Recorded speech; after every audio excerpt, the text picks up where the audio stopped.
Musa na kumwambia, nena na wana wa Israeli waambie, mwezi wa 7 siku ya kwanza ya mwezi kutakuwa na kustarehe kabisa kwenu. Ni ukumbusho wa kuzipiga baragumu, ni kusanyiko takatifu. You may be seated. Naweza kuketi. The Lord bless the reading of the word. Mungu abariki kusomaji wa neno. I want to thank each one of you Ningependa kushukuru kila mmoja wenu for coming to the tabernacle. kuja hekaluni. His microphone is much louder than mine. Please try to tone it down, brother, so that we can be in harmony. Now, I want to introduce you to Brother Muyoi. Nataka kujulisha ndugu Muyoi. This brother has a ministry for the prison. Huyu ndugu ana huduma ya jela. I know you may not like me to say this, but we have to introduce him. And he works with the brother Pastor Kemboi. Tuko pamoja na ndugu Kemboi. And brother Joseph Kimoto. And brother Kamau John. Yes, in the prison ministry. And so we requested him today to come and help us with the interpretation. I hope you can appreciate our precious brother. The brother has been unwell a bit, and I've been praying for him, and he told me he has started recovering. Amen. That's true, brother. That is the Lord bless you, bro, and we are happy to have you. Yeah, that's right. Now my subject is called the Feast of the Trumpets.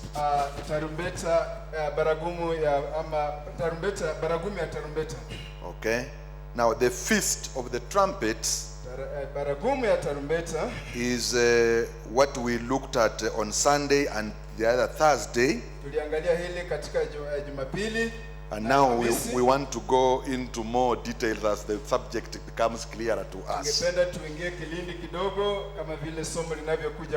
So let me do a brief reminder and introduction so that we are all together as we go into this subject. Now, in the Bible, the book of Leviticus chapter 23, we have 7 feasts of the Lord. Karamu tatu. Okay. Now these feasts, we saw them on Sunday. They are found in chapter 23 verse 5. Verse 5, verse 6, verse 11, verse 16, verse 24, verse 27, and verse 34.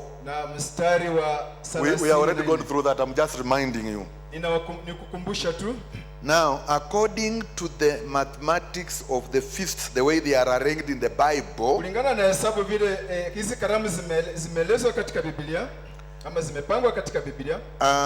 we had the first feast being the Lord's Passover.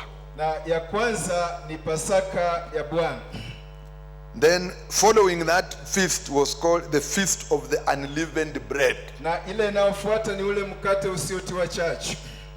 Then the third feast is called the Feast of the Waving of the Sheaf. Now,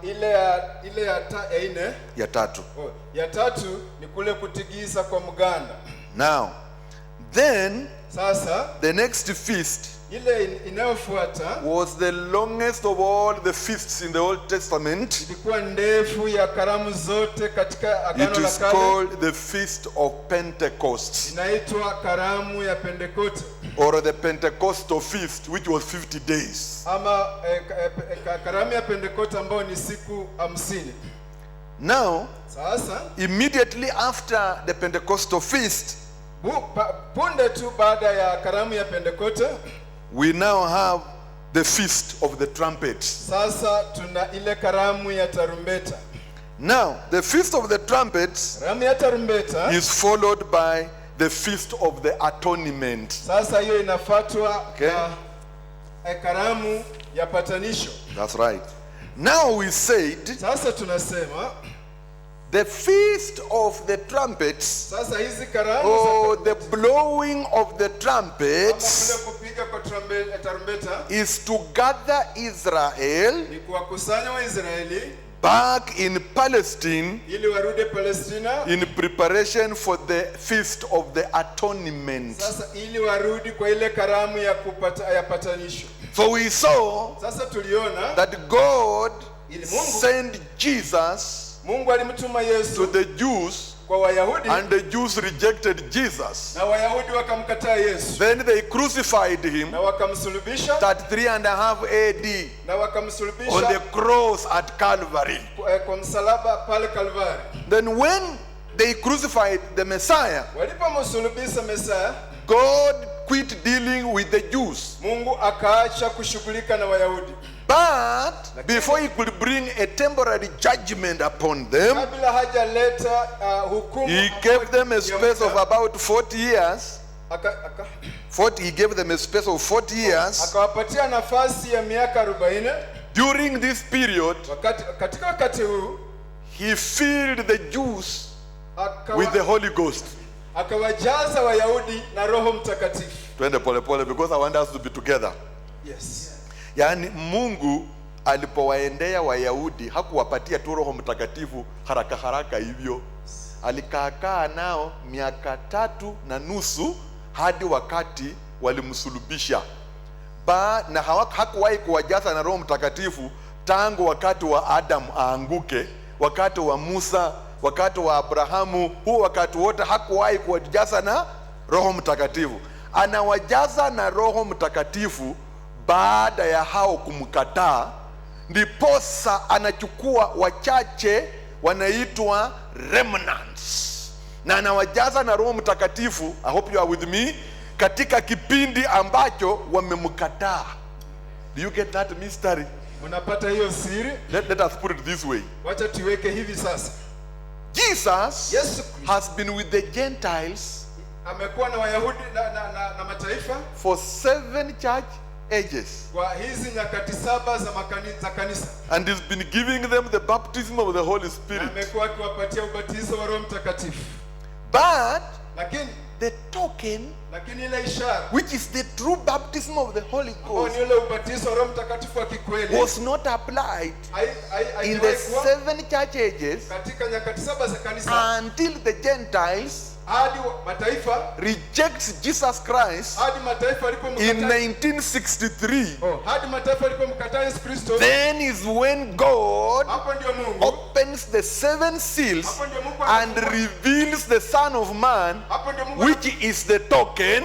anamfunua mwana. Then we are born again by the spoken word, the way Adam and Jesus were born again. ambao wale wamezaliwa So na Yesu. it is until we Gentiles reject him Ni hadi alipokataliwa that now he pulls out a remnant sasa anachukua yale mabaki from the 7 church ages makanisa and now gives them the token, sasa anawapatia ile which ishara, is the revelation of the Son of Man. ule ufunuo wa mwana wa Adamu. Wacha nipoe kidogo kwanza, nataka tuelewane. Mungu ni Mungu wa maajabu. God is God of a miracle. Tangu Adamu aanguke, When Adam Mungu alidili na prophets na prophets God na dealt prophets with wakati wa prophets. Musa. Hakuwahi kujaza Wayahudi wowote na he Roho never filled the Mtakatifu, Jews with the Holy Ghost. lakini wakati wanamkataa When they refused him, msalabani Calvary, the Calvary, Mungu anafanya maajabu. God did a miracle. Anaita mmoja kwa mmoja God one by kutoka one. kwa wale ambao wamemkataa, From those who na refuse ndipo him. anawajaza na Roho Mtakatifu Then he filled with the siku Holy ya Ghost. Pentekote, day na of anaendelea hivyo kwa miaka 40 Something like that for 40 kabla years. Jenerali Tito hajakuja kuwatawanya. Are you getting the mystery? In the 7 church ages, Katika zile nyakati, God is dealing with the Gentiles, Mungu anafanya kazi na mataifa. and as he's dealing with them, Na alipofanya kazi nao, he doesn't give them the token. In other words, the token is applied in the evening time. ile ishara inawekwa wakati wa jioni. Now, in 1963, when the Gentiles reject the Messiah, Wakati mataifa walipomkataa Mesia, they reject Jesus Christ. mkataa Yesu, That is when hiyo ndio the wakati token is applied. Hapo ndio ile ishara inawekwa kazi. In other words, the true token is applied on the remnants after a cross, after a rejection, after a crucifixion. Baada ya kusulubishwa kwa Yesu. That's right. Ile ishara ya kweli inaweka katika utendaji. Do you see where the church is living now? Unaona mahali kanisa liko sasa? Amen. So we saw kwa hivyo tunaona that when General Titus came in 70 AD, wakati Titus alikuja wakati 70 AD, then he actually besieged the city of Jerusalem, akasunguka mji wa Jerusalem, and many Jews were killed. Mayahudi wengi waliuawa. Then the Jews were scattered all over the world. Sasa Wayahudi wakatawanywa ulimwengu mzima. So for 2000 years, the Jews have been away from their homeland. Wayahudi walikuwa nje and God does not deal with Jews when they are away from their homeland. So God had to gather them from all parts of the world back to Palestine to wait for the day of atonement. For him to do that, he uses 7 trumpets. And so the feast of the trumpet is the gathering of Israel from all over the world back into Palestine to receive Christ the Messiah whom they had rejected. Are we there? Let us go to now. We want to look at it this way. Now our subject specifically this evening is found in slide number 27. Now here we begin our sermon now. All trumpets sound under the 6th seal. Are we together? That is our subject this evening. Now we know what the trumpets are. We know the purpose of the trumpets. Now we want to go into the depth of it. These trumpets, they all sound under the 6th seal. Are we there? Now let us go on now. The gathering of Israel is the trumpet. The trumpet is to gather Israel. Notice, the very first trumpet sound, blood, fire, hail, mawe, and everything else scattered the ground. What was he doing? Bringing Israel out of spiritual Egypt, see, back into his homeland. Now, let me say this right here, that every trumpet that blowed under the 6th seal. I hope we are all together. We will get to it in a few minutes, where we got the seal there. All the trumpets sounded under the 6th seal. Are we together? They don't sound under the 7th seal. They sound under the 6th seal. Now, so here he says, all the trumpets sounded under the 6th seal because the 7th seal, there was silence. Now you don't blow a trumpet when it is silent, because a trumpet is noise. So the 7th seal is a seal of silence.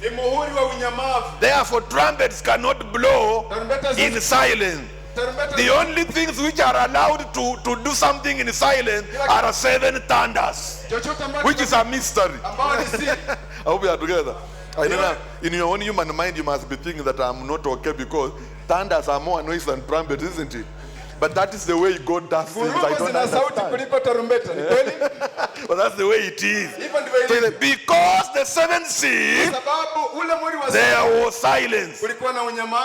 No one knew aliyejua that was the minute huo ndio ilikuwa ile dakika or hour ama ule wakati that Christ would come as he has revealed it to us. vile ametufunulia.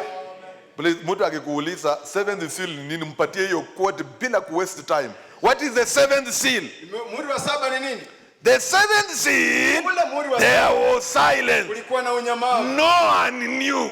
Kila That was the minute or hour that Christ would come as he has revealed it to us. But every trumpet sounded under the sixth seal, under the persecution of the Jews. Now we want to start something here, so that everyone of us should be able to know. Now let us get this point now very clear. Now, so we have the first seal. Then we have the second seal. Now, first seal is white horse rider. Let me now rightly divide this. I told you this is not a preaching, it's a teaching. So you better stay under the anointing of teaching. Now, second seal is called the red horse rider.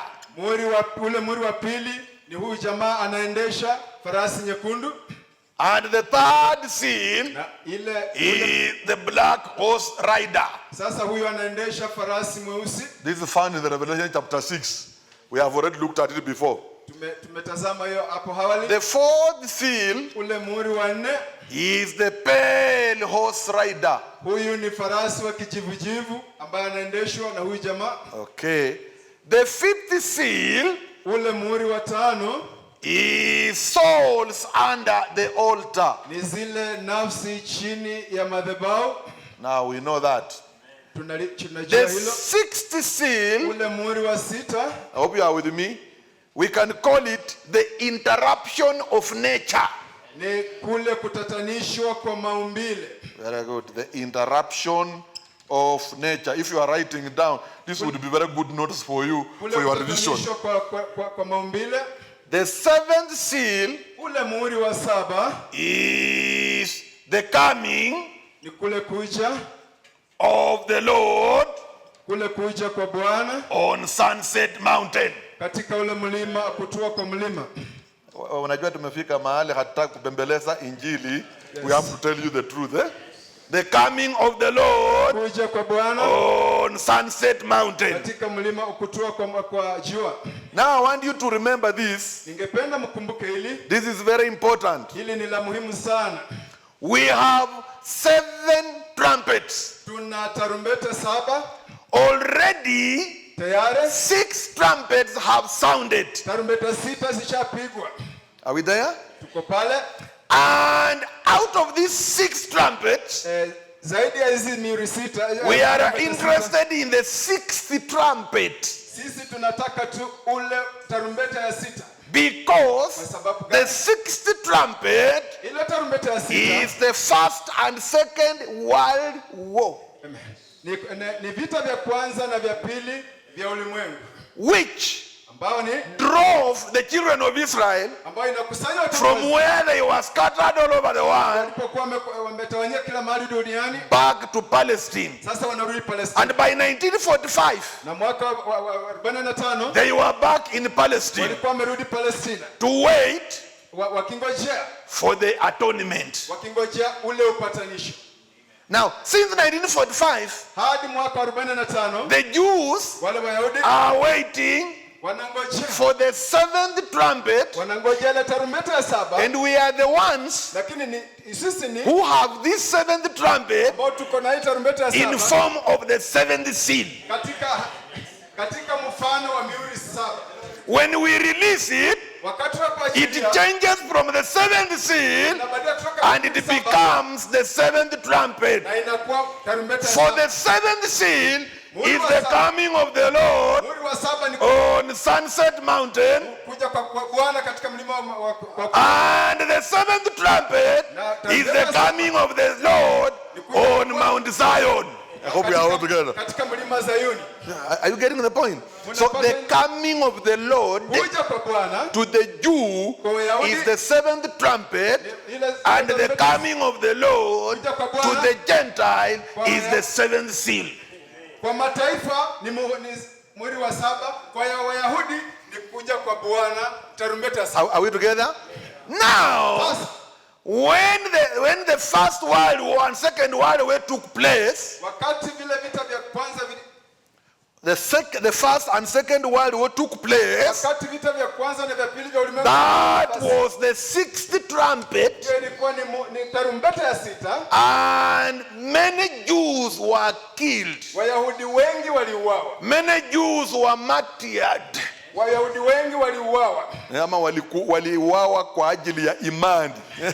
Are we together? Amen. They were martyred. Waliuawa kwa ajili ya imani. To be specific, 6 million Jews. Wayahudi milioni 6.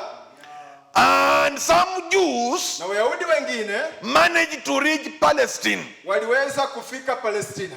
Now follow me please. Hebu nifuate tafadhali. The 6 million Jews, wale Wayahudi milioni 6, or any other Jew for that matter, ama Myahudi mwingine kwa who was martyred, ambaye aliuawa kwa ajili ya imani, their souls are found in the fifth seal. Walikuwa ilipiga katika muhuri wa 5. If you are with me, say amen. Uko pamoja nami sema amina. Wacha niende pole pole. This is a teaching, eh? Please listen close. Hebu sikiza kwa makini. Wale Wayahudi those Jews ambao waliuawa katika vita vikuu vya ulimwengu in the Second World War, nafsi zao their souls zinapatikana found chini ya muhuri wa 5, under the 50th seal. So muhuri wa 5, the 50th seal, has nothing to do with the Gentile. The 50th seal has haina uhusiano yote kufanya na mataifa. Please get that one. Now, the 60th seal, that is where all the trumpets sound. Therefore, the Gentiles have everything to do with the first seal, the second seal, the third seal, and the seventh seal. Amen. Are we together? The fourth seal is also for the Gentiles, but after rapture has taken place. Therefore, the fourth seal is a seal foretold, or rather brought forward, but actually it happens after the rapture of the church. Are we together? I hope you are getting that. Because when the devil is riding the pale horse, he is called death. And whom is he going to kill? The remnants of those who rejected the message of the seventh seal. And they don't take a rapture, so they go into the great tribulation. And then when they are in the great tribulation, we call them, this is called the seal for the foolish virgin. Are we together? So the fourth seal is the seal for the foolish virgin who didn't get oil and never went in rapture. Are you getting that idea now? The bride, the bride that takes a rapture, their seal is the seventh seal. The first seal, second seal, and the third seal is for the bride that is in the church ages, which also suffer persecution from the Roman Empire. No. If you know that these seals are okay, let me see your hand. I want to be very sure so that we know what we are doing here.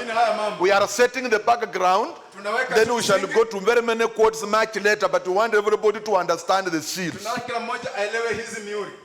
Now you will notice something. Sasa utatambua kitu ya kwamba when the first seal wakati ule muhuri wa kwanza is opened, umefunuliwa, there is a beast which makes an announcement. Kuna mnyama ambaye anatangaza. And the first beast which announced the first seal mnyama ambaye anatangaza muhuri wa kwanza is called the lion. Anaitwa simba. Are we there? Pale. The beast which announces the second seal ambaye anatangaza ule muhuri wa pili is an ox. Huyo ni ng'ombe. And the beast which announces the third seal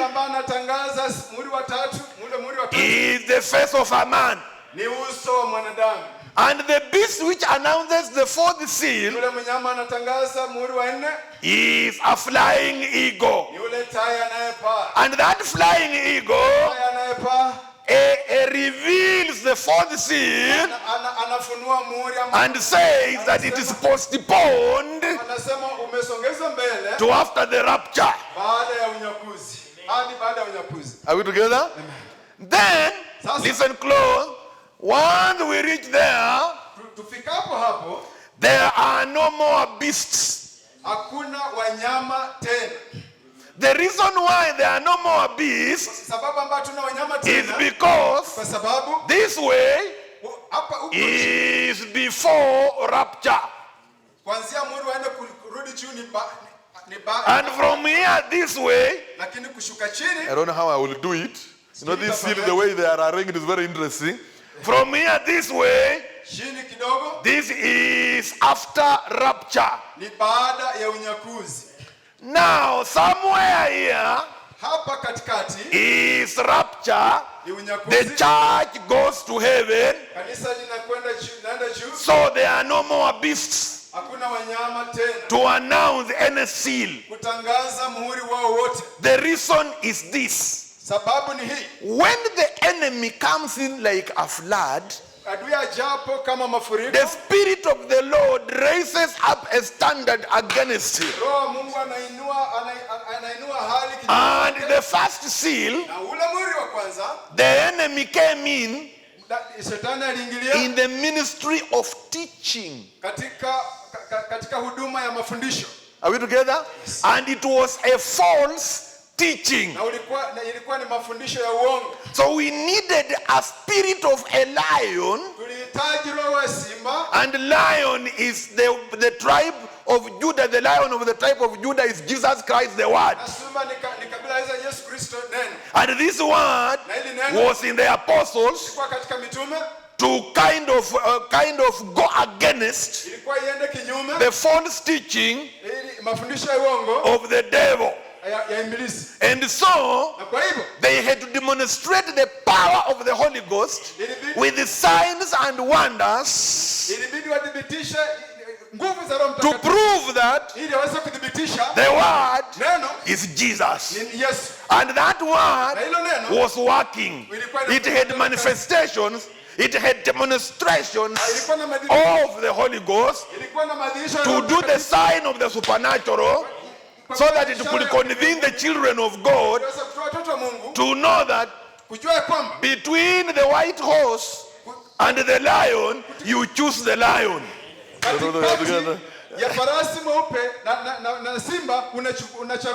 If you are with me, say amen. Then that spirit, the standard race now, it started now for the false teaching. Then it now became a murderer. Then it jumped on a red horse, which is the second seal. So Christians needed to be anointed with the spirit of an ox, ndama. With the spirit of an ox. Because an ox has two characteristics. Number one, it is the beast of sacrifice.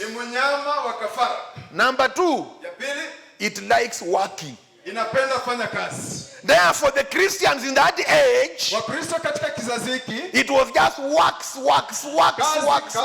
until even the Bible says, I know thy works. ninajua kazi zenu. I know thy works. Ninajua kazi zenu. And then it is also willing Na pia inataka tu, to be crucified, inapenda tu, to be martyred.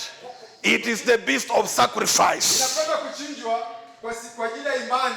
Mimi wacha niwaambie, saa hii nyinyi hamuna roho wa ndama. Kwa hivyo huwezi kuniambia hapa ni nani wacha wakuje. That is not true.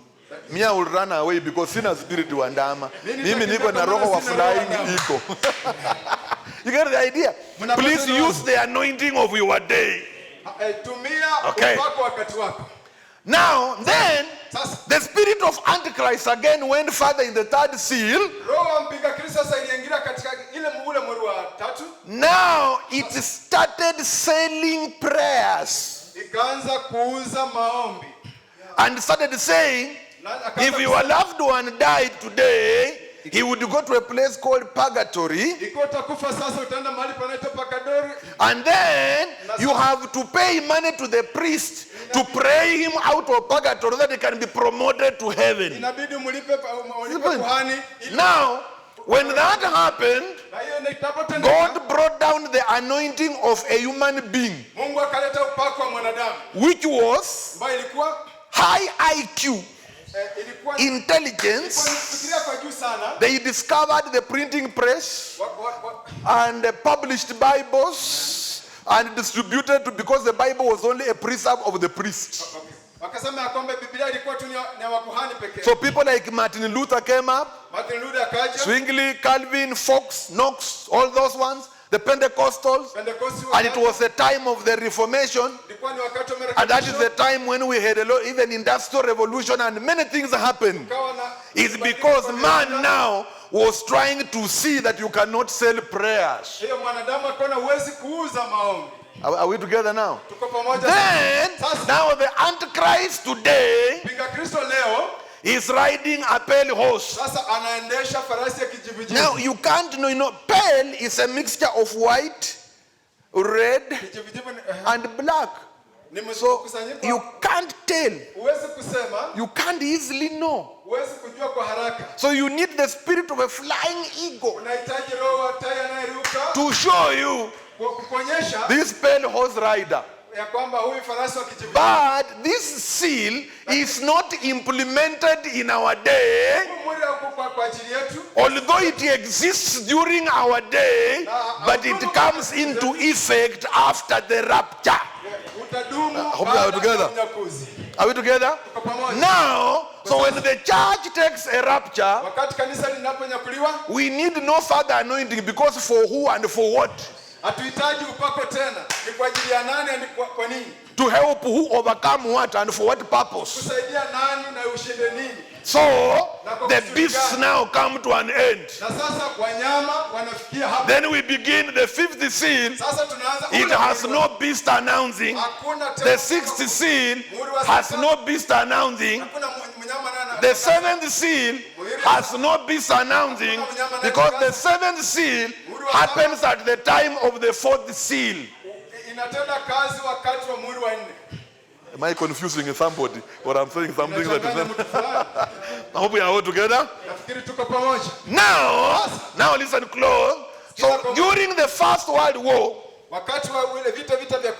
and the Second World War, some Jews are killed.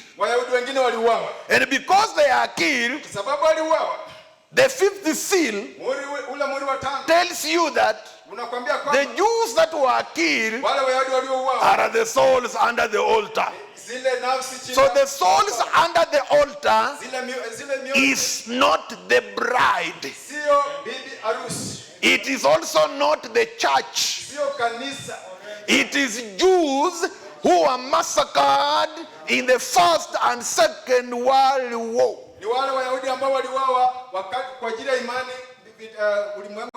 Now, we have to do this before we come to the interruption of nature, because we have to now. I want us to read something here. I want us to read something here so that we are all together. ili tuwe wote pamoja. Amen and amen and amen. I told you that stay with me in the anointing of teaching. Give me 63 03:22. I hope it will agree with you once. If it doesn't, we shall look for the quote. And that is paragraph 286. Let us get 63 03:22, paragraph 286. Now, excuse me. Let's begin with paragraph 240. Just a minute, sister, before you come to 286, so that we are all together. Amen. Before we hit the sixth seal to show you how trumpets blow in the sixth seal, it is very important for you to know what the fifth seal is, because some of the results of the sixth seal are already in the fifth seal. Amen. Now notice this. Now these souls under the altar, in these souls, understanding now that are under the altar. Why? They were martyred by sinful men like each man. I hope we are together. Now, let me give you some of the names which feature in the world wars. Each man. And I will give you the history of Hitler. I will tell you how he was born, his parents. He ended up by committing suicide. He was such a mess. Hope you are together. Okay? And it is suspected that his father, his father could have been a Jew. The way God does things is very interesting. But there's something there. We shall come to the history later. Not today. I have no time for that. I hope it will come later. But now listen. You can go and dig it up and begin to see the history of this man. Yes. Now, so we are saying this. Each man. Hitler. Stalin. Mussolini. Those are the names which feature. Those are the people who bring trumpets. So wakati unasikia tarumbeta zilifukuza wana wa Israeli wakaenda, watu wenye walikuwa wanafukuza ni Eichmann, Hitler, Stalin, Mussolini. Those are the names which feature. I hope you are together. Hayo ndio majina ambayo yanapatikana katika vile vita vya ulimwengu. Amen. Now notice here. Sasa tazama hapa. Why? They were martyred by sinful men like Eichmann. Waliuawa kwa ajili ya imani na hawa watu wa dhambi kama Eichmann. They are holding right on. Na wanashikilia tu. Millions of them see. Mamilioni ya wao. But they remain Jews. Lakini walibakia Wayahudi. So as we speak now, there are souls under. Vile tunanena sasa kuna nafsi chini ya madhabahu. Okay? Sasa, now remember. Sasa kumbuka. What was it? Ilikuwa ni nini? They were killed for the word of God's sake. Waliuawa kwa ajili ya neno la Mungu. Not for the testimony of Christ. Sio kwa ajili ya ushuhuda wa Kristo. Did you hear that? They were not killed for the testimony of Christ, but they were killed for the testimony of the word. Waliuawa kwa ajili ya ushuhuda wa. In other words, a Jew, when you speak the word Christ, doesn't make sense. But maybe when you say the word, it can make sense. I hope you are together. Did you understand that? But remember, the church come in.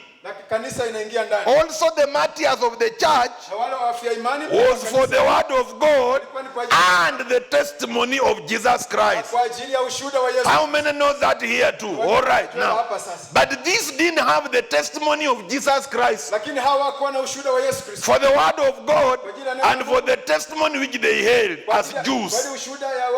Are you ready? They are on the souls that are under the altar. Then you say, and Hitler hated them. Na Hitler aliwachukia.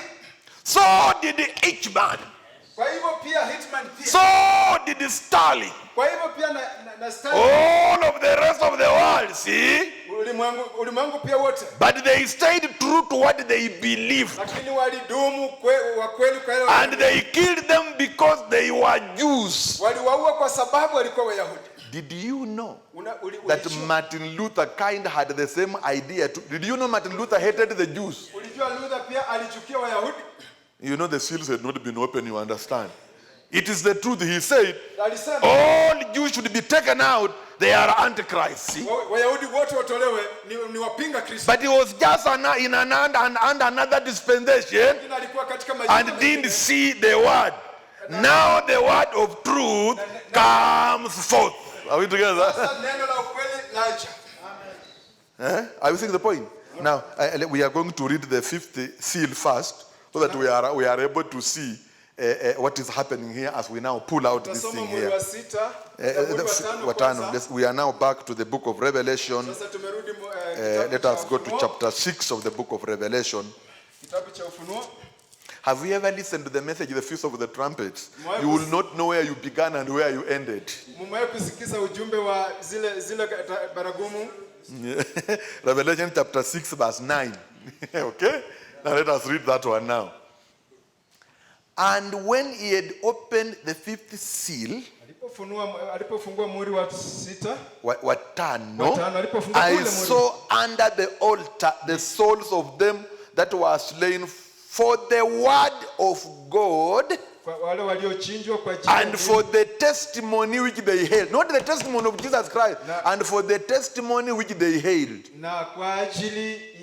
Yani, hawa nasema Mungu ni mmoja, jina lake ni Yehova, na atatutumia Masihi, na huyo Masihi hatujawahi kumuona. Kulikuwa na mtu mmoja alijaribu kusema lakini huyo tulikataa tukamsulubisha. Na wako hivyo, na si makosa yao, kwa maana walipofushwa na Mungu mwenyewe. So walikaa tu ngangara hivyo na hilo, na wakakuwa na hiyo ushuhuda wa neno na Yehova, na wakakufa. Kwa hivyo Mungu paka lazima wafanyie kitu kidogo kizuri. Hope we are all together. We are with me, say amen. Okay? Now let us continue and see. And they cried with a loud voice saying, how long, O Lord, holy and true, dost thou not judge and avenge our blood on them that dwell on the earth?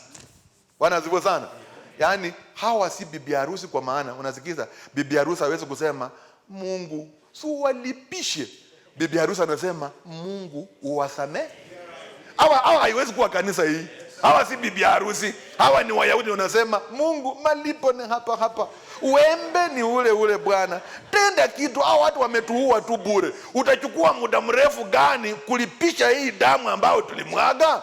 Lakini bibi harusi anaweza kusema Baba uwasamehe, hawajui chenye wanatenda. Kwa hivyo hii maandiko yanakuonyesha hawa souls under the altar si bibi harusi, ni Wayahudi waliouawa katika vita vikuu vya ulimwengu. We want, now you know rapture is at hand and we must go to heaven when we know what we are doing. If you are with me, say amen. Let's continue a little bit and see. Okay. And white robes were given unto every one of them. Kwa hivyo walipewa, and no white robe represents the Holy Spirit. Are we together? Were given to every one of them, and it was said unto them that they should rest yet for a little season until their fellow servants also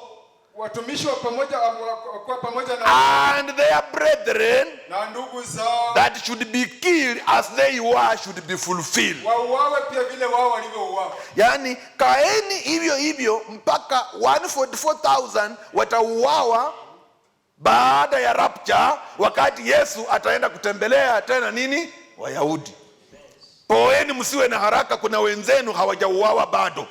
I don't know, we are together. Are you together? Now you can start. So that is the 5th seal. So the 5th seal has nothing to do with the Gentile. The only thing it has with the Gentiles is for us to know that each man and the rest who are Gentiles killed them. That's the only thing about the Gentiles with that same. If you are with me, say amen. Now that is called the 5th seal. So let us go slowly because we have about hey, this thing is not even marking. Or it's hey, we have plenty of time. Just listen to this. Amen. Amen. Don't go by darkness, friends. We have watches. We have a whole whooping 20 minutes. It's like the moon is hanging in the valley of Ajalon and the sun has stood still. Amen. Right, I feel religious now. Sasa As we now do this trumpet. Wacha tuende polepole. Okay, let us go slowly. Wayahudi waliouawa katika vita vikuu vya kwanza na vya pili, nafsi zao siko chini ya muhuri wa 5. Are we together? Okay. Na muhuri wa 6, Bwana asifiwe sana, ni muhuri tu wa tarumbeta zote. Is a seal for all trumpets. Tuko pamoja? Are we together? Ni muhuri wa tarumbeta zote. It's a seal for all trumpets. And especially the 7th trumpet, which takes place in the great tribulation. Are we there? That's where the 6th seal comes in. I hope you are with me. Now, so we are here. So we have said, let us go to, so we say, let us go to 32 again. There's something I want to say, then I will go on now a little. But every trumpet sounded under the 6th seal, under the persecution of the Jews. Notice, Revelation now, chapter 8, and begin with the 7th verse. That is the first trumpet. Are we there? Please take note of that. Revelation chapter 8 verse 7 is the first trumpet. Sister, can you show them that, and then we come back again so that we want to be sure that it is true. Okay? The first angel sounded. You remember that? That's the first trumpet. Are you with me? Now, so now we know that. And the 6th trumpet is found in Revelation chapter what? We saw that it is found in Revelation chapter 9 verse number 13. Are we there? Okay? Now we are saying this. Let's go back to our quote in 33. Nataka utege sikio polepole because kuna kitu hapo nabii amekula kona. Notice Revelation now the 8th and begin with the 7th verse, which should be the first trumpet. But listen to what he says. Oh, now if you begin from the 7th verse and go on, are we together? All was the calling out of Israel natural in Egypt. Wakati wa Musa hizo tulikuwa tarumbeta. Are we together? Okay? Hapo amekula kona, sisi tumfuate polepole tupembereze hii kitu, Mungu atusaidie sana. Are we together? Then he says, now, right now, listen. And we are saying this, listen, that if you begin from the first trumpet, all that, we don't know where it is ending, but I suspect it goes up to the 5th trumpet, was the calling of Israel natural out of Egypt. Is that right? But one thing that we know, the 6th trumpet is not calling Israel natural from Egypt. That one is calling Israel spiritual from spiritual Egypt, which are nations all over the earth, back to Palestine. Are we together? Are we together? So we are saying like this. Look at how the prophet goes now. Notice Revelation now the 8th and begin with the 7th verse. All was the calling out of Israel natural in Egypt. Now, that should be the 6th trumpet. And so now, it is the calling out Israel in the spiritual sense. He was making them ready to come to the feast of the atonement. Are we there? Now, so when we are handling the trumpets, there is a mixture of natural Egypt being called out and a mixture of spiritual Egypt being called out. Hope you are together. But the prophet comes somewhere and he said, now I'm going to give you this one here. Let us go to, let me go to 79. Are we there? The same, we are just on 79, okay.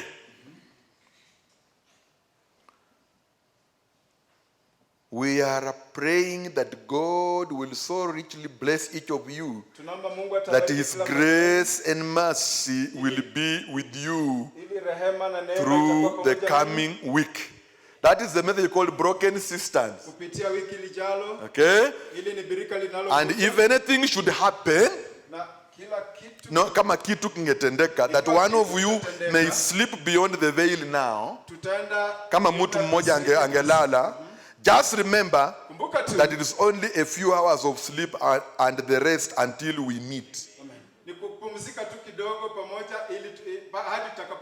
Remember that they which are alive and remain shall not hinder those which are sleeping. For the trump of God, that last trumpet, then he says, the sixth one has just sounded. Don't wait for the sixth trumpet, friends. The sixth one has just sounded. And that last trumpet, which is the seventh, like the last seal, which is the seventh seal, will be the coming of the Lord. I hope we are all together. Amen. It shall sound, and the dead in Christ shall rise first, just resting till that time. Are we together? Now there's something I want. Okay. Let's go to okay, 88, just a little. They are in their land, that is the Jews. They were scattered, blinded, and now gathered. It was all under that sixth seal. Their seven trumpets sounded to gather them together. The sixth trumpet, rather. The seventh is that great trumpet, as we had last Sunday. The sixth trumpet sounded under the sixth seal. Ya sita ilipiga chini ya muhuri wa sita, just like our sixth seal opened, everything at the same time, only theirs all sounded at once, where we have been 2,000 years in the Pentecostal feast.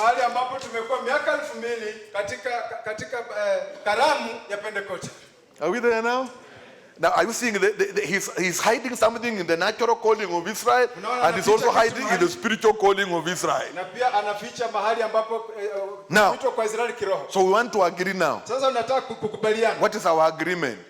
At least we can say, with that says the Lord, all the six trumpets have sounded. So there is only one trumpet which is remaining, the seventh trumpet. And we are made to understand that the seventh trumpet, just like the seventh seal, is the coming of the Lord. Are we there? And this is what we saw. I hope God opens our eyes upon. Let us go to 106. We read this one that we can get somewhere now. And now ndio sasa tunaingia tu kwa somo na time inaisha, sijui mambo inakuwa na maana. Sasa na tunaingia sasa kwa revelation. Okay, let us see something here. Amen. Amen. Oh, brother. Oh, ndugu. Watch. Exactly. To call them out of the denominations and traditions. Now, we see the church of Pentecost age is finished. The bride must step out of the way bibi harusi lazima aondoke njiani, to go up now. kwenda juu sasa. So the two servants, Ili hawa watumishi the wawili, two servants of God in Revelations, watumishi wawili katika Ufunuo, the two prophets, hawa can wawili appear upon the scene wanaweza kuonekana to sound the seventh trumpet to them ili wapige tarumbeta 7 and kwao, make known to them the Christ.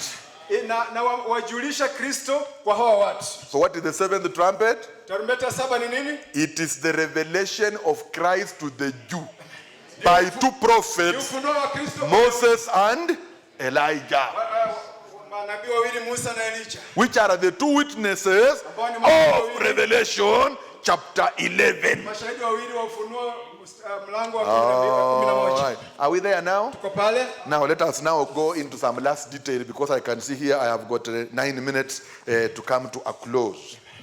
Now all trumpets sound under the sixth seal. Now the question is, what is the sixth seal? Sasa muhuri wa 6. Now let us go to slide number 34, sister. Muhuri wa 6 ni nini? The sixth seal, Ule muhuri wa 6 is interruption of nature. Amen. Ni When God kule kuchanganyisha, delivers his son. ni kule kuchanganyisha kwa maumbile wakati Mungu anapeanapo mwanawe. Are we there? Wakati Mungu anakomboa mwanawe, lazima maumbile itatanishe. Are we there? Now, mwanawe, His son ni Israel. is Israel. Israel or Jacob ni mtoto. You know the scripture says, I called my son from Egypt. You remember that? So Israel is the son of God. Israel ni mwana wa Mungu.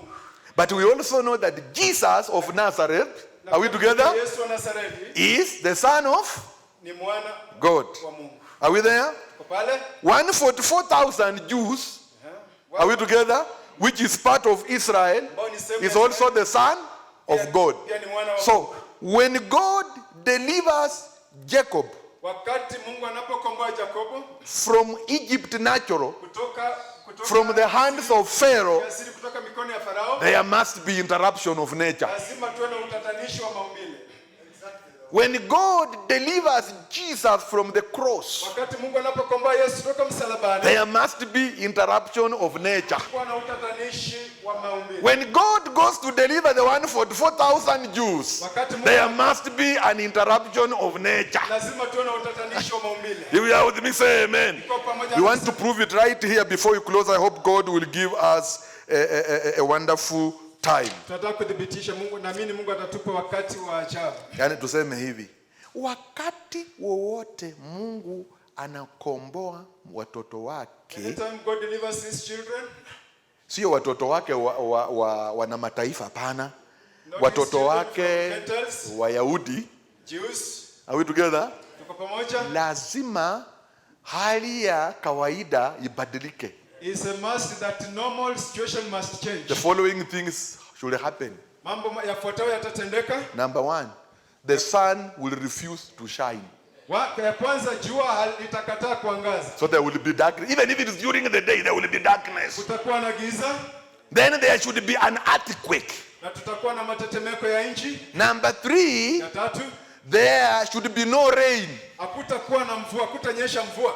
Water turns into blood. Maji yanageuka kuwa damu. Funny things like frogs and fleas and things like that come on the scene. Vitu vya ajabu ajabu vitatendeka.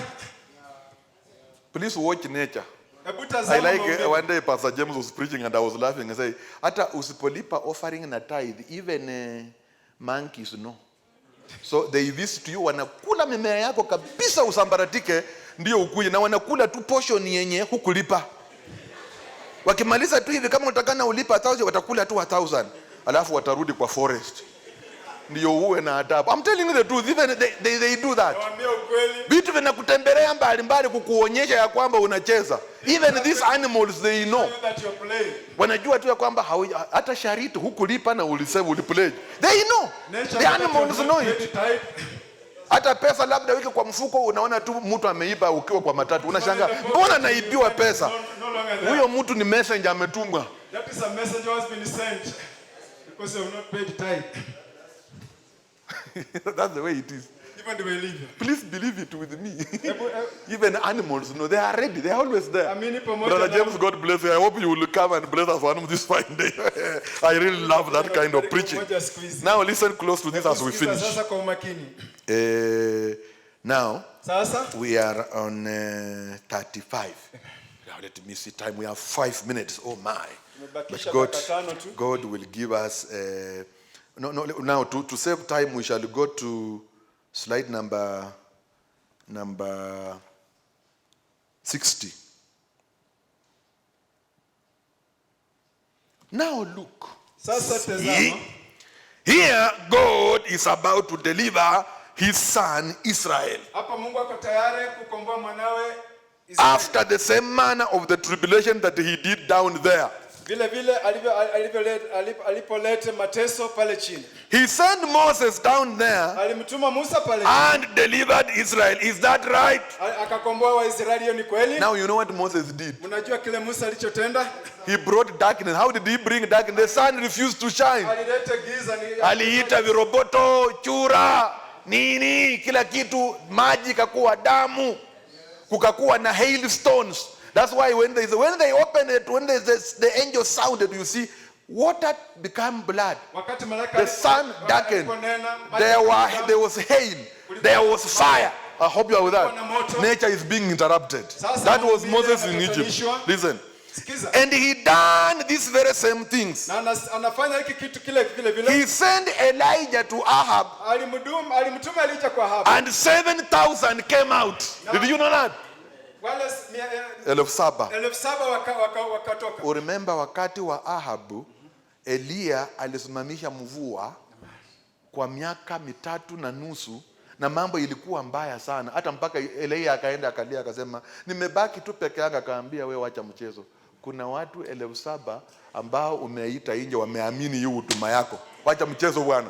So you can see. When he was delivering them, stopped the rain, called out 7,000. In Egypt, Moses called out 2 million. That's what the Bible says, isn't it? That's why we talk about 1 in a million. 1 in a million means 2, Caleb and Joshua in 2 million is the same as 1 in a million who crossed into the promised land. Wacha kusoma tu title 1 in a million, sema, oh, hii mbona anaita 1? Well, wacha tuendelee. No. Find out what it means. Okay. Now, 62, we are finishing, friends. He sends them right back over here again in this time of the tribulation and calls out the 144,000. Now you see, notice. Okay, let's jump to 64. Amen. 64, that you can see 64 is the 6th seal. Are you seeing that? And then because I'm not going to read those words. Let's go to 66, which is now a continuation of that seal. Now he was about to deliver his only begotten son, which was only begotten, was his only begotten. Jacob is his son, but this is his only begotten son. Let us look at it. Matthew 27. Let us see what he did there. Matthew the 27th chapter. Now remember, his son, that is Jesus, had been beaten and had been troubled. They had made fun of him. And he was now hanging on the cross at 3 o'clock on Good Friday afternoon. Yes. Just about to take place. Matthew 27th chapter of Matthew, the 45th verse, I believe it is. Are you ready now? These are now the trumpets, and this is the 60th seal. Now, from the 60th hour, there was darkness over all the land until the 9th hour. Hadi saa 9. Are we there? Now, why was there darkness? God was delivering Jesus from the cross. And for him to deliver Jesus, wakati alipokuwa anamkomboa Yesu, he had to interrupt nature. ilibidi atatanishe Watch, anytime nature is being interrupted, wakati wote maumbile yanatatanisha, God is dealing with Israel Mungu sasa anafanya kazi or his son. Are we together? Or he's delivering his people, the Jews, not us, the Gentiles. Anakomboa watu wake Wayahudi, sio sisi. Are we together? Tuko pamoja? Even to deliver Moses in the bulrushes. Wakati alipokuwa anamkomboa Are we Musa, together? Many children had to die. watoto wengi ilibidi, And those were all Jews. To deliver Jesus during the days of Herod, wakati anamkomboa Yesu, wakati children 2 years, Jews only, had to die. Wayahudi pekee walikufa. I hope you are all with me. Anytime there is a deliverance of a Jews, Yes, wakati wote kuna there is a ukombozi, great persecution. And that is called the sixth seal. kuna mateso ambao ndio inaitwa muhuri wa 6. Hope you are all together. And then he say, now notice just exactly what he did back there now in this. See? Sasa tazama kile alikofanya kule nyuma. Now the sixth seal says, and I beheld when he had opened the sixth seal, Nikashikilia vile anavyofungua muhuri wa 6. oh, there was a great earthquake, Kulikuwa na matetemeko makuu ya nchi, and the sun became black na jua likawa as nyeusi. sackcloth of hair. Amen. Are we together? And the moon became as blood. Na mwezi ukawa kama damu. Blackness, darkness, Nyeusi, Egypt. Blackness, nyeusi darkness. na God delivering Jesus at the cross. Mungu akimkomboa Yesu pale msalabani, Just before he brought him up from the resurrection. kabla hajamuondoa hajamleta juu kutoka First, darkness. kwanza kulikuwa na giza. Nataka muelewe hivi so that we are all together. Because people are wondering, yani Mungu anakomboaje Yesu kwa msalaba? You know, I want you to How understand. can God deliver Jesus from the cross? Si Yesu ameuawa. Sasa Mungu anataka kumfufua tena. Now God want to That raise is him the again. deliverance we are talking about. So kabla hajamfufua lazima tuwe na giza. Are we together? Interruption of nature. I hope you are, if you are with me, say amen. The sun went down Jua likatua in the middle of the day. katikati ya siku. The stars wouldn't shine. Nyota hazingeng'aa. 2 days from then, Siku mbili he kutoka was hapo, going to raise him up with a mighty triumph. alikuwa anamfufua tena kwa ushindi mkuu. After the sun Baada ya jua and the moon na mwezi and the stars na nyota and everything in Egypt, na kila kitu, all this taken place, kila ambacho he delivered Israel to the promised land. akakomboa Israeli kwa nchi, anakapeleka kwa nchi ya ahadi. Here it is in the tribulation period, Sasa ni hapa katika adha and here stands them prophets hivi ndivyo anavyonena manabii to who has the control of the word that God gives them. ambao ndio wanadhibiti neno ambalo Mungu amewapatia. They can only speak as God gives them. Wananena tu ile Mungu amewapatia. Now, they are not gods. They are temporarily amateur. They are because Jesus said they were. Amen. Si Mungu lakini wako kwa muda tu. You call them gods who the word of God came. Mnaita miungu wale ambao neno la Mungu linawajia. Well, look. Hebu tazama. That is the one that God brings the word to. Hawa ndio Mungu analeta neno. When he speaks it, it happens. Wakati wanaponena inatukia. That is all. And here he is with a commission from God Hapa ndio to kutoka na smite the earth whatever he wants to, oh my. hilo ndio agizo kutoka kwa Mungu kupiga ardhi wanapotaka. Stop the heavens, and he does. Wanasimamisha mbingu na wanafanya. What is the matter? Ni nini? He is fixing to take the 144,000 out of redemption, out of the book of redemption. Anajiandaa kuchukua 1,440 ili apeleke juu. And that is under the seal, Na hiyo in the chini ya sixth seal. muhuri wa 6. That is it, my dear friends. That is that sixth seal Hiyo ni muhuri wa 6 been so mysteriously. ambao ni wa kiajabu. We shall stop there. Let us stand on our feet. We shall continue next time. God be with you. I hope I have not mixed you up. You know, sometimes you can be preaching thing you are preaching, but you are mixing up the people. I hope it's not that way. And, you believe the Lord with all your heart. Amen and amen. We want to sing song number 38. Draw me nearer, nearer as we pray. Thank you so much for coming to hear the message. Tunashukuru sana kuja kusikia ujumbe. Can you appreciate your neighbor next to you and tell them it has been nice? Unaweza kumhenzi jirani yako. I hope we are making at least a headway in the Feast of the Trumpets. And now we know what the Feast of the Trumpets are all about. and we love one another, and God has tied us with love cord that cannot be broken. Oh my, we are enjoying the revelation of the word. Do you believe the seventh angel has sounded? Amen. And the seven seals have been opened. The mystery of God has been revealed. Now we know what the first seal is, all the way up to the seventh seal. And we know how the trumpets come in the sixth seal. Amen. Amen.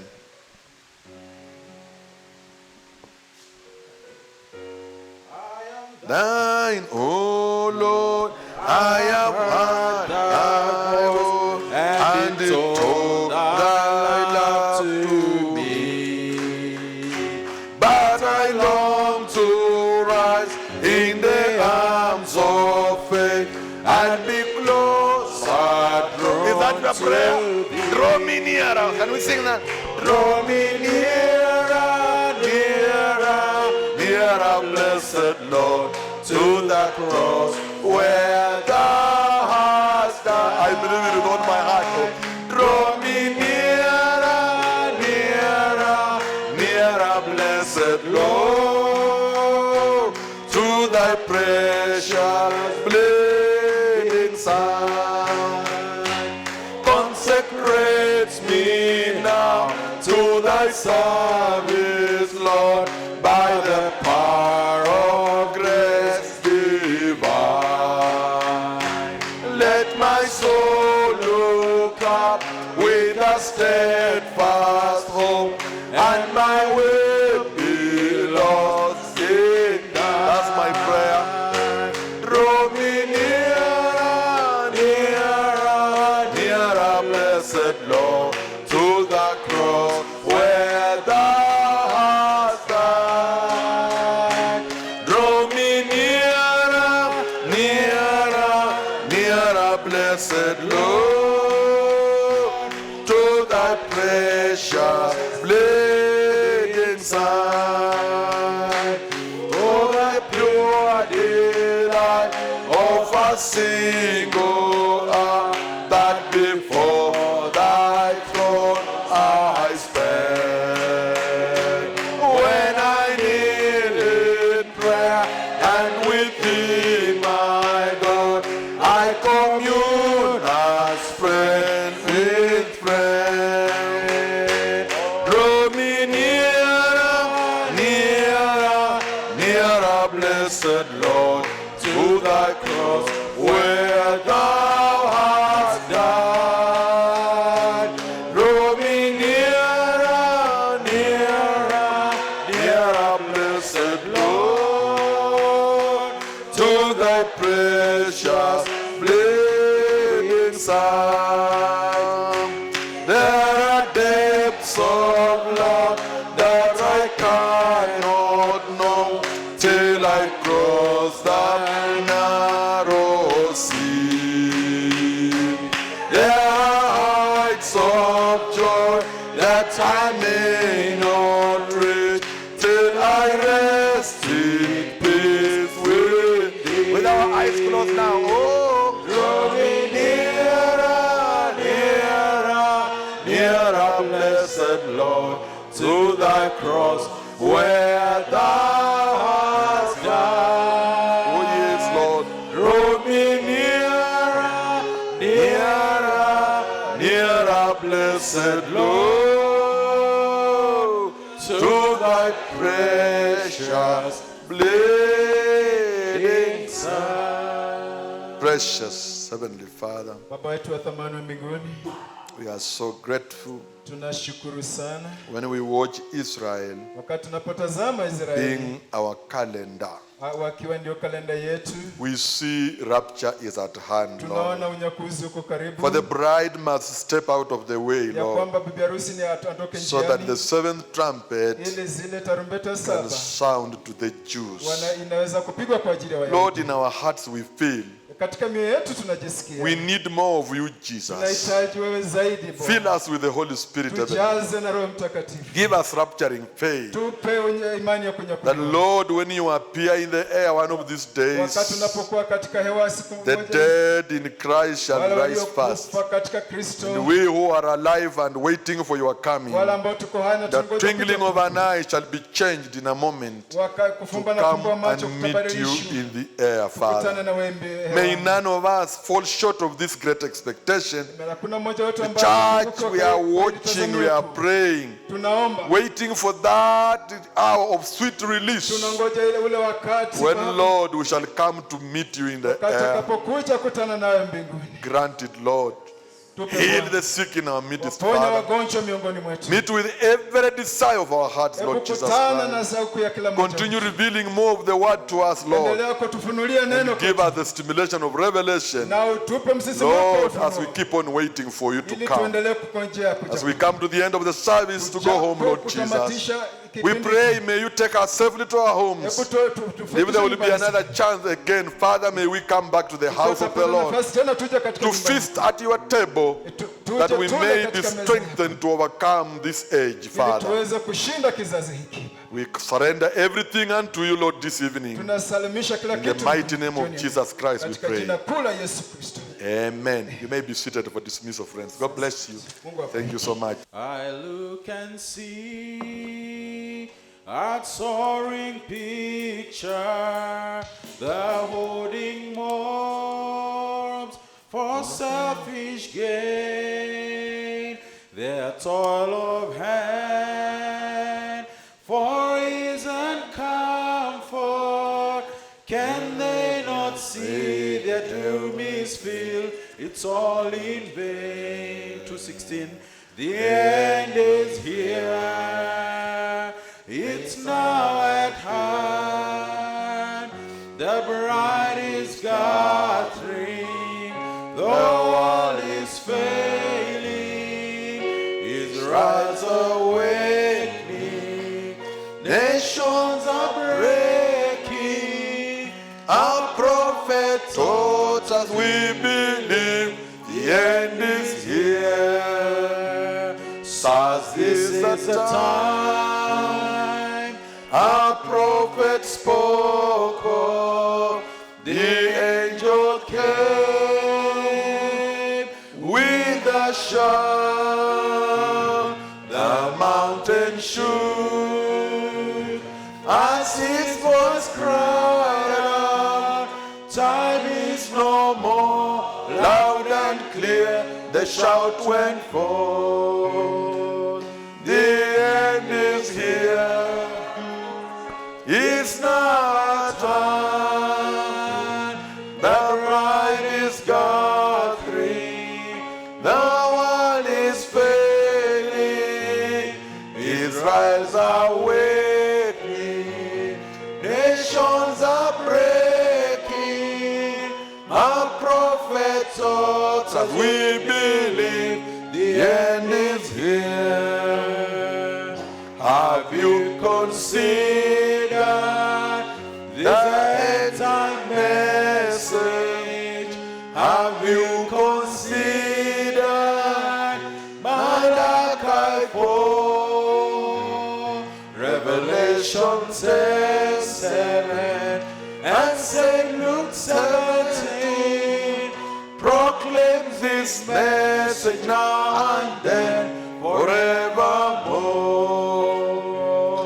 The end is here. It's now at hand. The bride is gathering. The world is failing. Israel's awakening. Nations are